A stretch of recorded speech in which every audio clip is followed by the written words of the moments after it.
ونصلي على رسوله الكريم أما بعد সংগ্রামী তৌহিদি জনতা বর্তমান সরকারের উপদেষ্টাদেরকে আমরা একটু জিজ্ঞেস করতে চাই জরুরি কাজকর্ম বাদ দিয়ে এই যে দপ্তর দেওয়ার চেষ্টা চলছে হিউম্যান রাইটসকে এই কমিশন ইরাকে এতদিন কি কাজ করেছেন একটু আপনারা আমাদেরকে জানান তো দেখি যখন নাকি আজকে ফিলিস্তিনে এখন পর্যন্ত শিশুদেরকে হত্যা করা হচ্ছে কোথায় আপনারা হিউম্যান রাইটস আপনারা শতাব্দীকাল পর্যন্ত কাশ্মীরে কোনো হত্যা চলছে আপনারা তখন কোথায় আমরা জানতে চাই বিগত 16 বছর যাবৎ আমাদের এই দেশটাতে খুন হত্যা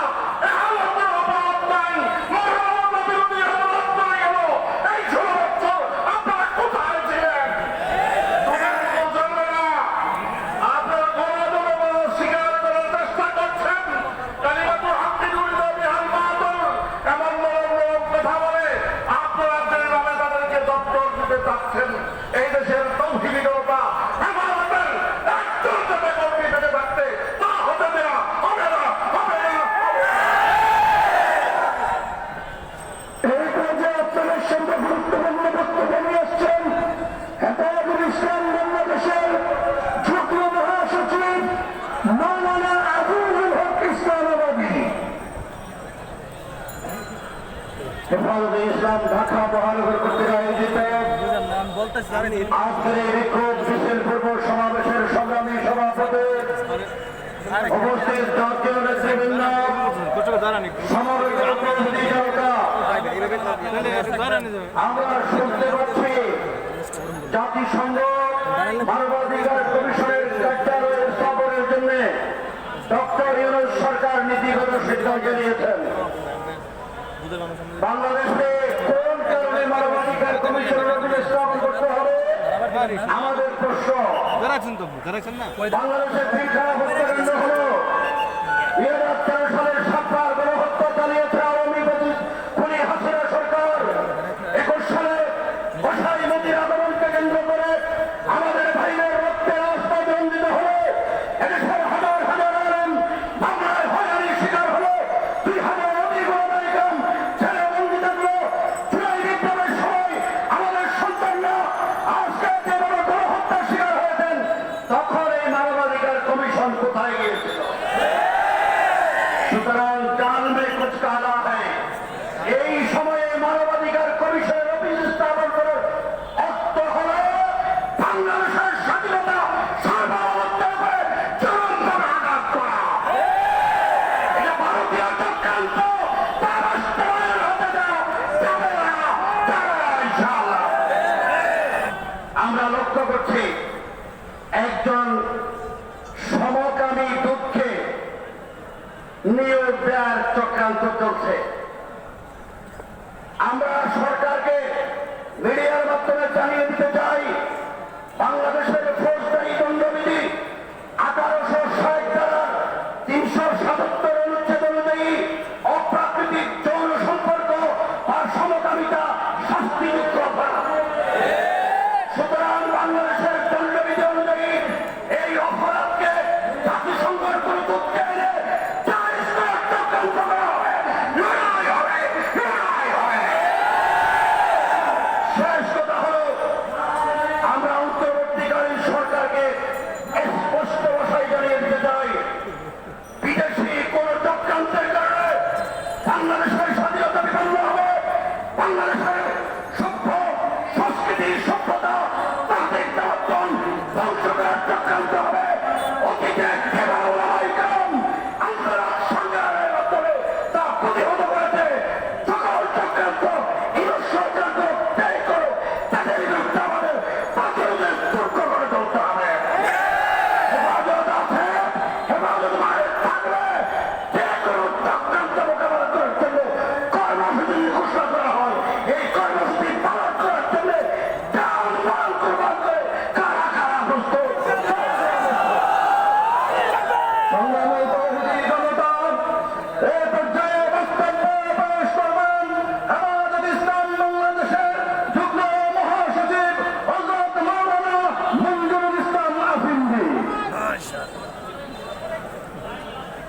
نحمده ونصلي على رسوله الكريم أما بعد বাংলাদেশে জাতিসংঘের মানবাধিকার কমিশনের কার্যালয় স্থাপনের সিদ্ধান্তের প্রতিবাদে হেফাজতে ইসলাম বাংলাদেশ আয়োজিত আজকের এই বিক্ষোভ সমাবেশের সম্মানিত সভাপতি, উপস্থিত জাতীয় নেতৃবৃন্দ, সংগ্রামী সাথী ও বন্ধুগণ, সাংবাদিক বন্ধুগণ, হৃদয়ে আমাদের সবার রক্তক্ষরণ হচ্ছে।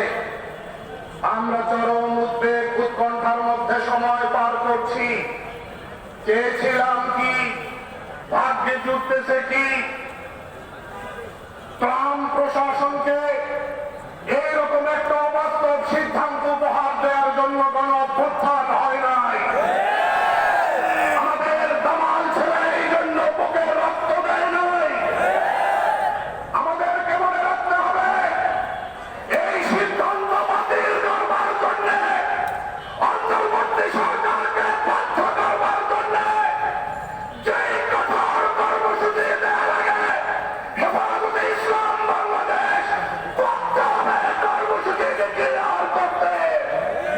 আমি পরিষ্কার জিজ্ঞেস করতে চাই, অন্তর্বর্তী সরকারের কাছে প্রশ্ন রাখতে চাই, দক্ষিণ এশিয়ার 8টি দেশ, বাংলাদেশ, ভারত, পাকিস্তান, নেপাল, ভুটান, শ্রীলঙ্কা, মালদ্বীপ, আফগানিস্তান, কোন একটা দেশও এই জাতিসংঘের মানবাধিকার হাই কমিশনের কার্যালয় নাই। কেন? পাকিস্তানের সঙ্গে আপনাদের এত বন্ধুত্বপূর্ণ সম্পর্ক পাকিস্তানে বলেন নাই। 140 কোটি জনসংখ্যার দেশ ভারতে মুসলিম সংখ্যালঘু নির্যাতন কোন পর্যায়ে আছে? মুসলমানদের উপর অত্যাচারের স্টিমরোলার চলছে। কাশ্মীরের জনতার উপরে অবিরত অত্যাচার চলছে। সেখানে কেন মানবাধিকার কমিশনের কার্যালয় নাই? ভাইরা আমার, জাতিসংঘের সর্বোচ্চ সিনেটর 5 সদস্যের একটা সদস্য হল চীন। চীনের উইঘুরে মুসলমানদের উপরে বর্বরতা চলছে। চীনের এই কার্যালয় নাই। সুতরাং আমরা জানি শকুনের চোখ পড়েছে। হেফাজতে ইসলাম বাংলাদেশ পরিষ্কার বলতে চায়, আগ্রাসনের বিরুদ্ধে এক আগ্রাসী শক্তিকে তাড়িয়ে দেওয়ার জন্য লড়াই করেছি, আর এক আগ্রাসী শক্তির কোলে উঠবার জন্য নয়। এই আগ্রাসনের আধিপত্যবাদের বিরুদ্ধে হেফাজত লড়বে। সেই লড়াইয়ে আপনারা কারা কারা প্রস্তুত হাত দেখতে চান? সংগ্রামী তৌহিদি জনতা, এই পর্যায়ে বক্তব্য রাখবেন হেফাজত ইসলাম বাংলাদেশের কেন্দ্রীয় নায়েব আমির হযরত মাওলানা আহমদ আলী কাসেমী। বিসমিল্লাহির রহমানির রহিম। সম্মানিত সভাপতি, উপস্থিত হেফাজত ইসলামের নেতৃবৃন্দ, আমাদের বক্তব্য পরিষ্কার। বাংলাদেশে জাতিসংঘের মানবাধিকারের এই অফিস খোলার জন্য দেশের জনগণ চায় না। দেশের মালিক জনগণ। ইউনূস সরকারকে ভোট দিয়ে নির্বাচিত করা হয় নাই। সুতরাং জনগণের প্রতিনিধিত্ব আপনি করেন না। যার কারণে আমাদের বক্তারা বলেছে, 15 বছর যাবৎ বাংলাদেশে যখন অবৈধ সরকার এদেশের মানুষের উপর নির্যাতন চালিয়েছিল, তখন তোমরা কোথায় ছিলা? বাংলাদেশে তখন জাতিসংঘ মানবাধিকারের অফিস খোলার প্রয়োজনীয়তা অনুভব করে নাই। এখন যখন আমরা স্বৈরাচারকে বিচার করার জন্য দেশের জনগণ ঐক্যবদ্ধ, তখন তোমরা সেই বিচারকে বাস্তবায়িত করার অপচেষ্টায় মানবাধিকারের নামে বাংলাদেশে প্রবেশ করতে চাচ্ছ।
السلام عليكم ورحمة الله.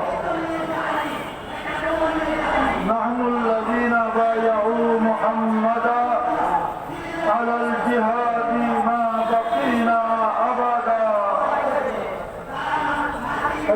ইসলাম বাংলাদেশ ঢাকা মহানগর আয়োজিত বিক্ষোভ সমাবেশের সম্মানিত সভাপতি, জাতীয় নেতৃবৃন্দ, সমাবেত জনতা ও সাংবাদিক বন্ধুগণ, আপনারা জানেন বর্তমান তত্ত্বাবধায়ক সরকার ডক্টর ইউনূস সাহেবের নেতৃত্বে আমরা তাদেরকে স্বাগত জানিয়ে দায়িত্ব দিয়েছিলাম।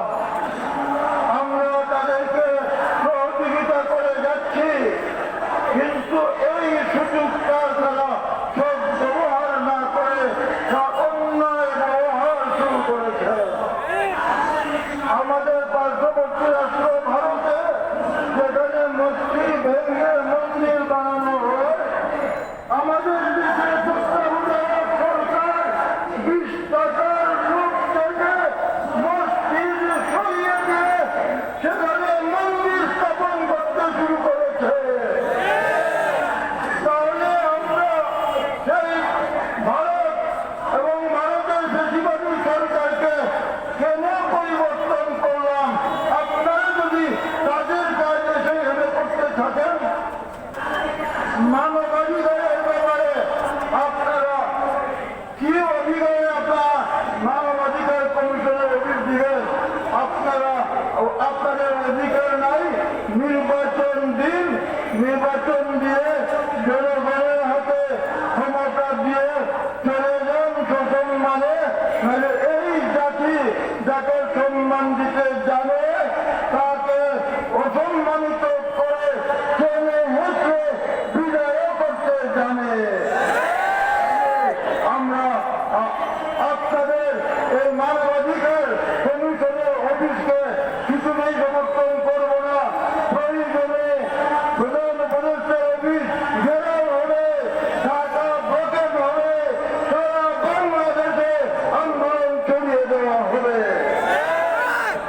সংগ্রামী তৌহিদি জনতা, এ পর্যায়ে বিক্ষোভ পূর্ব সমাবেশে সংগ্রামী সভাপতি বক্তব্য পেশ করবেন হেফাজতুল ইসলাম বাংলাদেশের কেন্দ্রীয় যুগ্ম মহাসচিব, হেফাজতুল ইসলাম বাংলাদেশ ঢাকা মহানগরের সংগ্রামী সেক্রেটারি জেনারেল হযরত মাওলানা মামুনুল হক।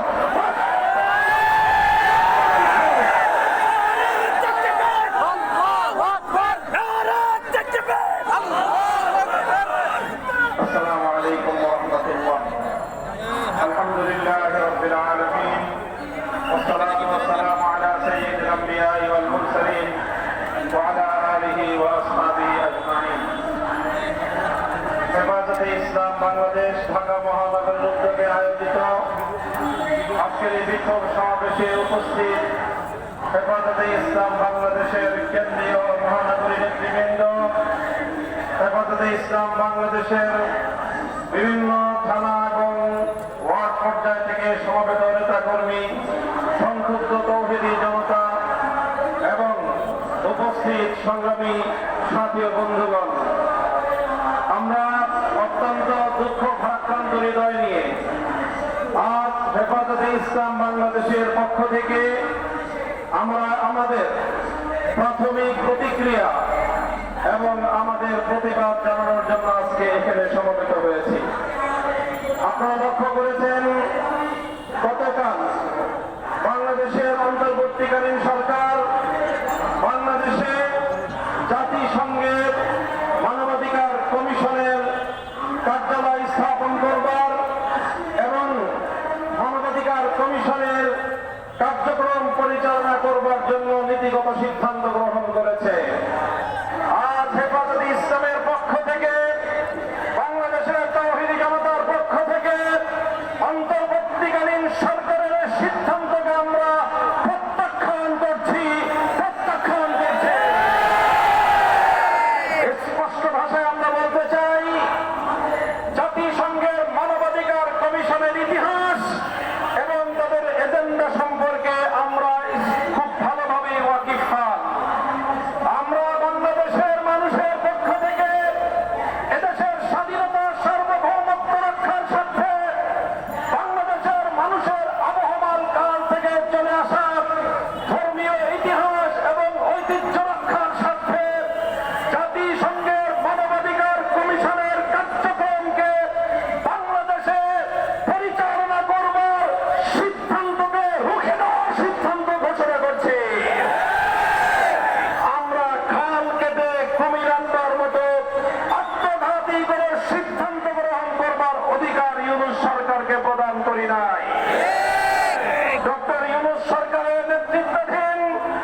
যে সংগ্রাম, সেই সংগ্রামে হাজারো লাখো মানুষের আত্মত্যাগ এবং রক্তের উপর তৈরি মসনদে আপনারা বসেছেন শহীদের রক্তের সঙ্গে গাদ্দারি করার জন্য নয়।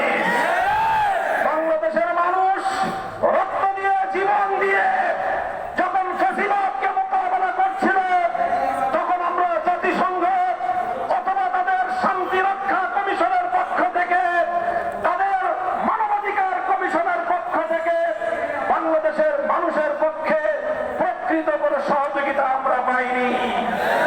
এদেশের মানুষ রক্ত দিয়ে, জীবন দিয়ে ফ্যাসিবাদ থেকে নিজেদেরকে মুক্ত করেছে। এখন সেই মুক্ত বাংলাদেশে আগামী দিনে এদেশের হাজার বছরের ধর্মীয় ঐতিহ্য, এদেশের মানুষের ইচ্ছা এবং অভিপ্রায়, বাংলাদেশের মানুষের কৃষ্টি কালচারকে ভিত্তি করে আগামীর সুন্দর বাংলাদেশ বিনির্মাণের যখন প্রস্তুতি চলছে, তখন মানবাধিকার কমিশনের নামে বাংলাদেশে কাদিয়ানি মতবাদ প্রতিষ্ঠা, সমকামিতা প্রতিষ্ঠা সহ বাংলাদেশের ইতিহাস, ঐতিহ্য, স্বাধীনতা, পরিবার বন্ধনকে ধ্বংস করবার নীল নকশা আছেন আপনারা। ডক্টর ইউনূস সাহেব সম্পর্কে আমরা জানি পশ্চিমা বিশ্বের সঙ্গে আপনার খুব ভালো সম্পর্ক। আপনি এনজিও বান্ধব একটা সরকার করেছেন। আমাদের অনেক কনসার্ন ছিল, আমাদের অনেক উদ্বেগ উৎকণ্ঠা ছিল এবং আছে। সেই বিষয়গুলিতে আমরা কথা বলছি না। আপনি আপনার ক্যাবিনেটে কুখ্যাত শারমিন মুর্শেদদের মতো সমকামিতার প্রমোটকারীদেরকে আপনি স্থান দিয়েছেন। আমরা সেটাও বড় গলায় প্রতিবাদ জানাই নাই। এই কুখ্যাত শারমিন মুর্শেদ, সে এই প্রদত্ত শহীদের রক্তের উপর বসে এদেশের আলেম সমাজকে কটাক্ষ করে, মাদ্রাসা শিক্ষার বিরুদ্ধে বিষোদ্গার করে। স্তম্ভিত হয়ে যাওয়ার মতো আরো বিষয় হলো, সে ঘুরিয়ে পেঁচিয়ে প্রকারান্তরে বিশ্বনবী মুহাম্মদুর রাসূলুল্লাহর চরিত্রের উপর আঘাত করবার চেষ্টা চালিয়েছে। কুখ্যাত শারমিন মুর্শেদরা এদেশের সমকামীদের এজেন্ট হিসেবে সরকারে বসে অন্তর্বর্তীকালীন সরকারকে বাংলাদেশ এবং বাংলাদেশের মানুষের ধর্মীয় অনুভূতির বিরুদ্ধে পরিচালিত করবার পায়তারা চালাচ্ছে। আমরা স্পষ্ট ভাষায় বলছি, আমি আবারও বলছি, আজ হেফাজতে ইসলাম বাংলাদেশ তার প্রাথমিক প্রতিবাদ জানাচ্ছে, প্রাথমিক অনুভূতি ব্যক্ত করছে। যদি আপনারা আপনাদের এই আত্মঘাতী সিদ্ধান্ত যদি প্রত্যাহার না করেন, এদেশের সকল রাজনৈতিক দল এবং সকল স্টেক হোল্ডার, সমাজের প্রতিনিধিত্বশীল প্রতিটি শ্রেণীর সাথে পর্যায়ক্রমে আলোচনা করে সকল এজেন্ডাগুলো জাতির সামনে উপস্থাপন করে নীতি নির্ধারণী সিদ্ধান্ত গ্রহণ করতে হবে। 3 দিনের মেহমান হয়েছেন, সংস্কার করবেন, নির্বাচন দিবেন, বিচার কার্যক্রম শুরু করবেন, আসসালামু আলাইকুম বলে বিদায় দিবেন।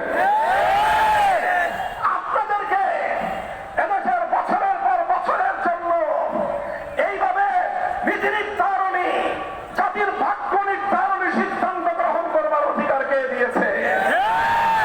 আপনারা আপনাদের ঘোষণা অনুযায়ী আছেন আর 6 মাস, 3 বছরের চুক্তি করেন। এদেশের আমাদের মানুষের কাঁধের উপর, জনগণের কাঁধের উপর কোন জগদ্দল পাথর চাপিয়ে দিয়ে যেতে চান? 1 বছর ভালোই কেটেছে, 6টা মাস আছেন, ভালোই ভালোই চলে যান। নির্বাচনের ব্যবস্থা করেন, জাতির কাঙ্ক্ষিত সংস্কার বাস্তবায়ন করেন, ফ্যাসিবাদের বিচার ত্বরান্বিত করেন, খুনিদের জন্য ফাঁসি কাষ্ঠ নির্মাণ করার প্রস্তুতি নেন। বাংলাদেশের ইসলাম, এদেশের মানুষের ঐতিহ্য, এদেশের মানুষের স্বাধীনতার বিপন্ন করবার যে কোনো পায়তারা রক্ত দিয়ে রুখে দেব, জীবন দিয়ে রুখে দেব আমরা।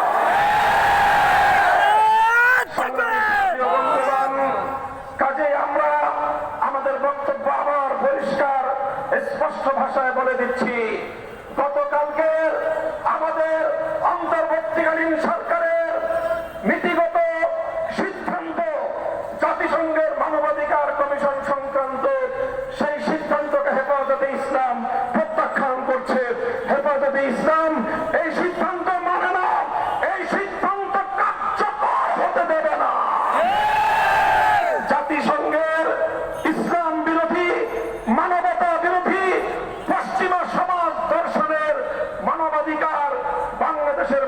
বিশ্বাস করে না। এদেশের মানুষ ধর্মপ্রাণ মানুষ, ধর্মপ্রিয় মানুষ, ইসলাম প্রদত্ত, সৃষ্টিকর্তা আল্লাহ প্রদত্ত মানবাধিকারের মৌলিক কনসেপ্টকে নিয়েই দেশ এবং জাতির আগামী ভবিষ্যৎ গড়ে তুলতে চায়। আমি এই জাতির কাছে জানতে চাই, যদি দেশের স্বাধীনতা রক্ষার প্রয়োজনে সমকামিতার মতো অসভ্যতা এবং এই জাতীয় অশালীনতাকে রুখে দেওয়ার জন্য যদি আবার আমাদেরকে যুদ্ধে নামতে হয়, রক্ত দিতে হয়, কারা কারা প্রস্তুত থাকবে? ইনশাআল্লাহ এখনই হেফাজতে ইসলামের পক্ষ থেকে বিক্ষোভ মিছিলের কার্যক্রম শুরু হবে।